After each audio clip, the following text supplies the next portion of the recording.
can see today I'm in my sporty clothes. I'm going to get off this as I get to the gym. Today we are going to do some very heavy squats.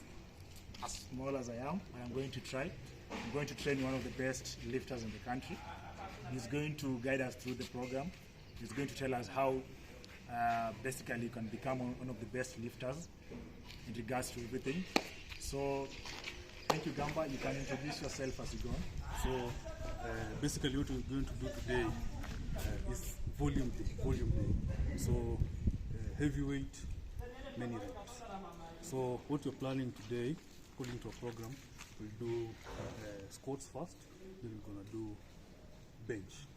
So the number for the squats is 280 kg for 5 reps for 3 sets.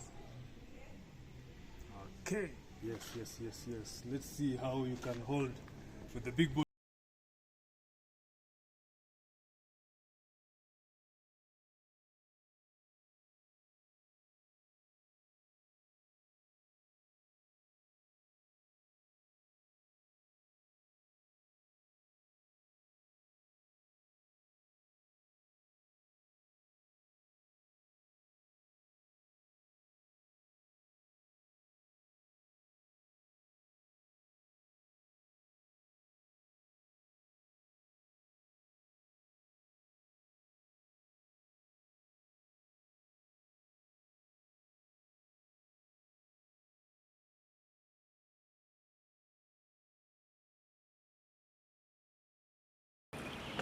Ladies and gentlemen, welcome on today's show. We have one of the biggest sports athletes in the country, one of the biggest power lifters, strongman, and good to see you, Gamba. Kindly introduce yourself as we start the show. Thank you for having me. My name is Gamba, the Great. Yeah, Gamba the Great. What makes you to be the great? Yeah, strength brings a full package. We are just from the gym, and we are coming to do a swimming. The weather is a bit chilly, it has been raining. What is the purpose of coming to swim after doing very heavy squats as we've done in the gym? So you see this gym, we have a gym and we have a swimming pool. So normally what we do is most of the time early in the morning, when we wake up, we come and do our recovery in the swimming pool. At that time the water is very cold. So basically swimming is after a workout or before for recovery. I usually recommend early in the morning for recovery. For focus, mental focus. Yeah. So for those who've been doubting if you can swim in the morning after a workout, swimming is basically used for recovery. But after the gym, you need to be a little bit cautious because the muscles are still contracting, so you might get cramps unless you are used to it like us. It's okay. Maybe the last question I could ask you is, many people like to join the sport, especially, okay, you are not a lady or maybe you are not a man, but there's the fear of, there's some athletes who've dominated in the sport. Like, and I can tell you, like somebody like Omalo has been Kenya's strongest athlete for consequently a good number of times. Maybe some of these athletes may not be able to join the sport. What could be the reason behind it? How could you advise these people? I think anyone that wishes to join the sport, you should not be intimidated. You should use the numbers, like you can use Omalo's numbers as a standard for you to improve and beat him. This is one of the greatest athletes in the country, and I would like to, today we would like to educate some of the athletes, some of the basic requirements that one needs before entering a competition or training in the gym. So I think Gamba, you're going to take us through. I think the first thing a person needs to train before training is the will to train. You know, that's what pushes you. It's not a must for a person to have a belt or something, but you can have other equipment to be safer. Which are some of these equipments? Like some of the ones I use, I have a belt. These are power belt. So you can see these are strong one. Yeah, these are strong ones. Where did you get the belts? So the first thing you do when you're looking for a belt, you must make sure the width is the same, so it will distribute the pressure, it's abdominal pressure, even, so when you are squatting heavy, you don't have some pressure escaping, Yeah, somebody who asked me in regards to why do you guys usually tie the belts? There's a lady who asked me sometimes. Yeah.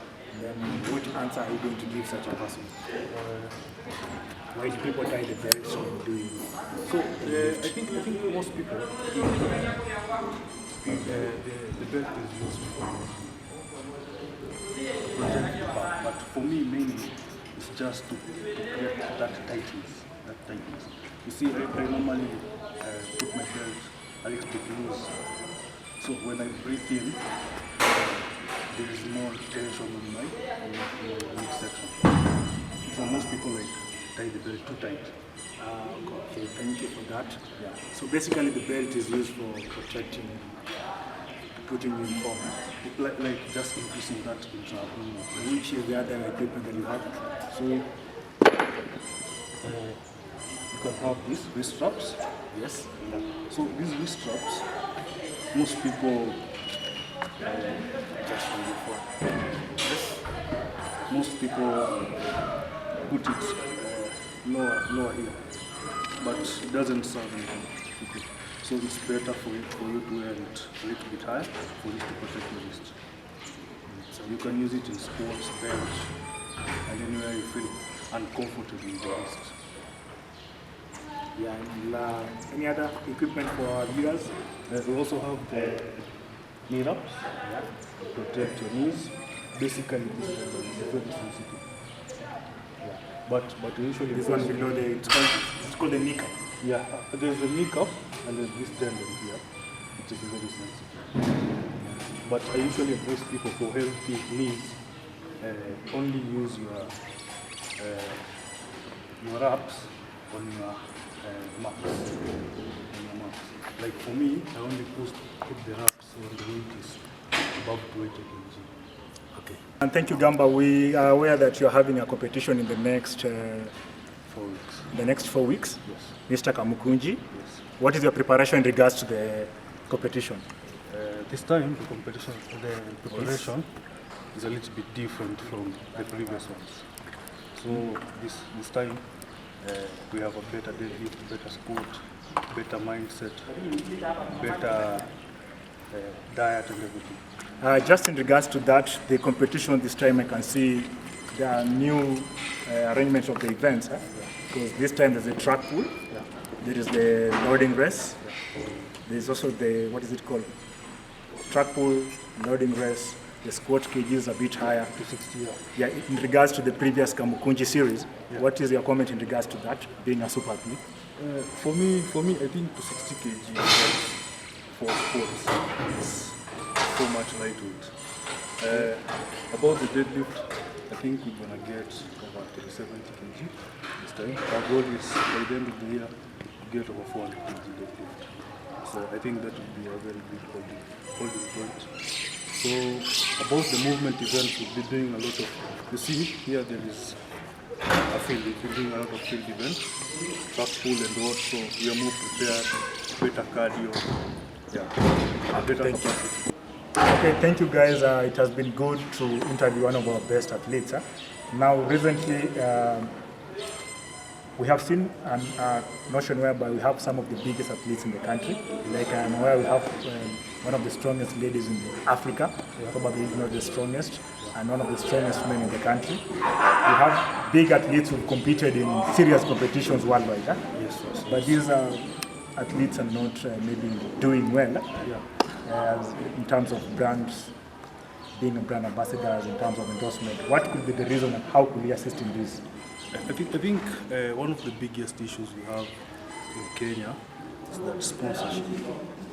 But sponsorship really assists the athletes because the sponsorship assist them with finances because this sport is not cheap. Yeah, true. Yeah. So one of the most expensive sports. It's not one of the most expensive sports, health-wise and financially. Yeah. So, though I think what I can suggest is that to get sponsorship, you need a following. Yeah, so I think most of our athletes are not yet there in creating a big following because sponsors following. If you have a huge following, That's when the sponsors are going to come through. the sponsors are going to come through. Yeah. So you need to create your name, then you create a huge following because sponsors are looking to advertise the products and they can't advertise to a small following. Yeah, one question about our viewers would like to know. Yeah. This is one of the person who is lifting very heavy weights, lifting a very big squat, over 300 kgs, over 330 kgs, a very big deadlift. Yes. But there's somebody wanted to know, why is it that you go to the gym, you lift very heavy, but you still have a very big stomach and a very big weight? So the first thing about a big stomach is that you are eating a lot. Because when you're like preparing for competition, you're eating 5 to 8 meals a day. 5 to 8 meals a day. 5 to 8 meals a day to maintain your mass, to maintain your strength, you know. So obviously it comes with a little bit bigger, but it's more of a power building. So though it also has advantages. The bigger belly, it creates that abdominal pressure. You don't even need a belt sometimes.